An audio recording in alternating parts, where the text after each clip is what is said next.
attribution great again. This is something I learned a while ago. So does anybody here use Hyros? Yeah, few people? Okay.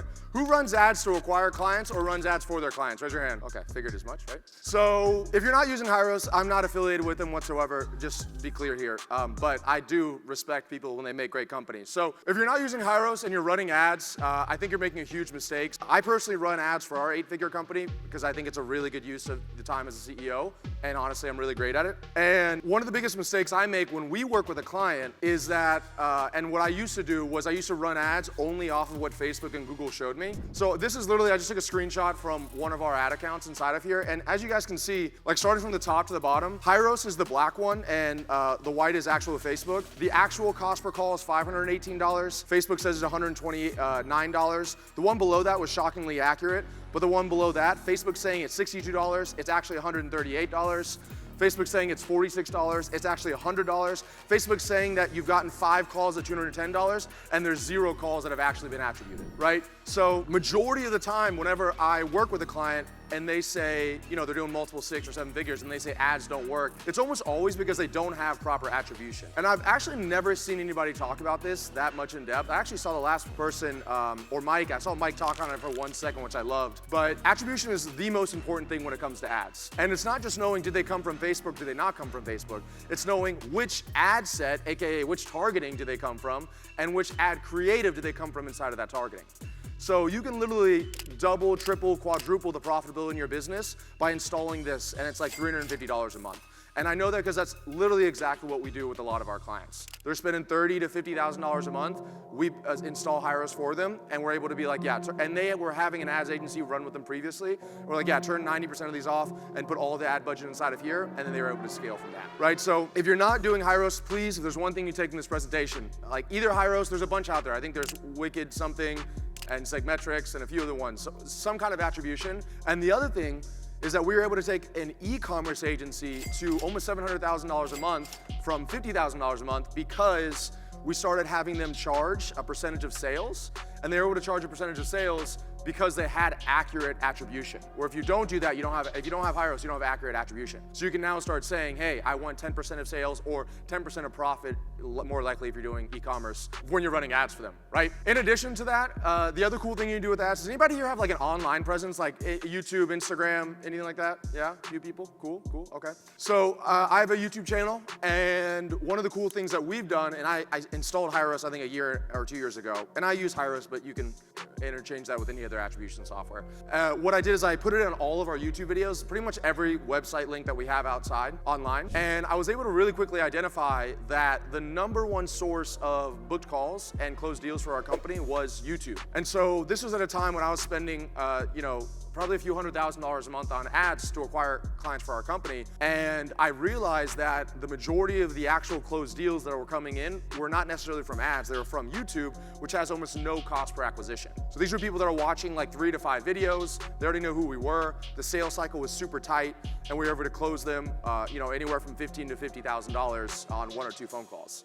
So what I did was I took some of that advertising budget that I had, and I created an entire content department. Now we have 11 team members. I'm a creative director.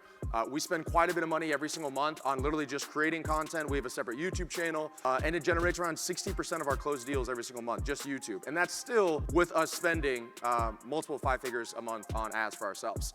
So it has a lot, and you can see right there, it says YouTube page, Ravi Vala, using LinkedIn lead generation. So like the titles of the YouTube videos, I'm knowing that you just booked a call to speak with us after you watch our LinkedIn video. Does that make sense? Pretty cool, right? For people that don't know, once again, I said I was gonna nerd out, and I just don't see anybody talking about this. So you can literally set up rules. So you can go inside of Hyros or whatever software it is, and you can say, hey, any website that has this parameter or has this link inside of it, I want you to tag them as YouTube organic. So then at the end of the month, end of the week, you, your CMO, your media buyer can go in there and literally say, these are all the people we got from YouTube. We do the same thing for podcasts, so I have a podcast as well. We do the same thing for my Instagram, our Facebook, our LinkedIn, our cold emailing, our warm emailing, nurturing, et cetera, right?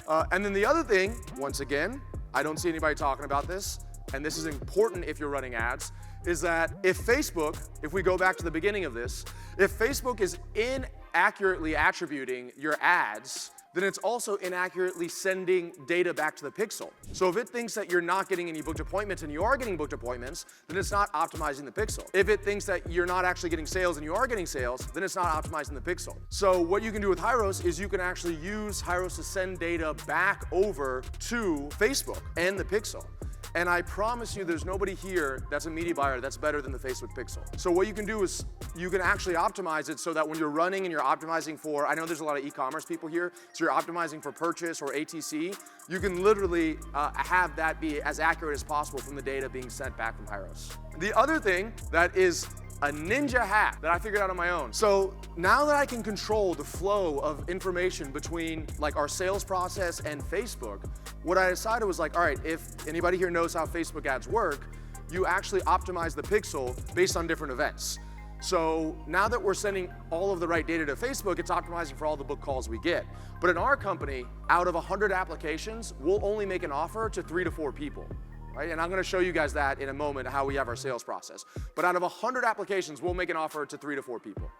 So Facebook is optimizing for 97 people that are not my qualified clientele. So instead what we did was we set up an automation so that if our qualifier, which is someone that's on our sales team, if they say, hey, this person is a 1 or a 2, meaning that they're not our ideal client based on their application, he clicks a button, it notifies our virtual assistant, they go inside Hyros and they delete that person from Hyros, and now they don't send that to Facebook. So what happens is, over time, if I started with 100 applications being sent to Facebook and 3 or 4 of them were actually qualified, now I'm only sending those 3 or 4. What happens is now that 3 or 4 becomes 10 out of 100, then 20 out of 100, then 30 out of 100, then 50 out of 100.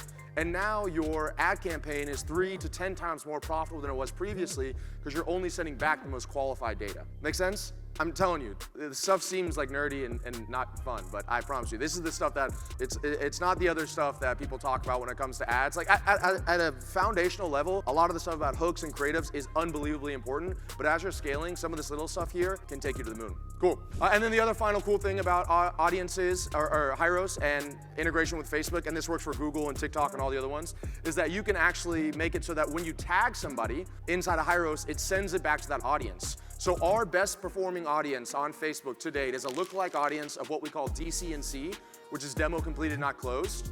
So that means that we got on the phone with them, so they made it all the way through the qualification process we have, which is incredibly rigid. So we got on the phone with them, which means that they are literally our most ideal client, and we just weren't able to close them because the sales team wasn't able to close them. But that's a significant amount of people, right? Let's say you take 100 sales calls a month, you have a 20% close rate, just to be conservative. 80 people that are qualified, you didn't close, you're just not leveraging that data. So instead, we send that back from our CRM to Hyros, and then from Hyros to Facebook. So now always that data is optimizing, and that lookalike audience is getting more and more accurate. Make sense?